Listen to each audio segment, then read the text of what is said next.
جی پی او چوک مری میں deputy commissioner مری احمد حسن رانجھا کی زیر صدارت ایک دعائیہ تقریب کا اہتمام کیا گیا، جس میں ثانیہ مری کے متاثرین و مرحومین کی یاد میں 1 منٹ کے لیے خاموشی اختیار کی گئی اور مرحومین کے درجات کی بلندی کے لیے اجتماعی دعا کی گئی۔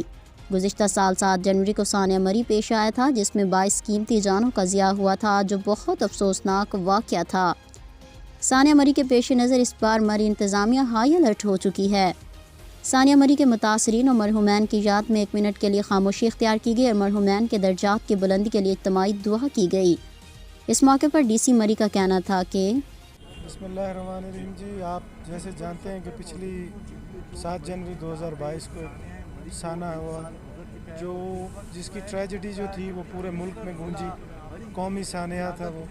اس کے بعد ظاہر ہے انتظامیہ، پولیس اور اس سے ریلیٹڈ جتنے بھی ڈپارٹمنٹس تھے، انہوں نے اپنی پالیسی ریوائز کی کہ دوبارہ اس طرح کا کوئی سانحہ ریپیٹ نہ ہو۔ اس موقع پر اے ڈی سی مری، اسسٹنٹ کمشنر مری، ڈی ایف او مری، دیگر انتظامیہ کے سربراہان بھی موجود تھے۔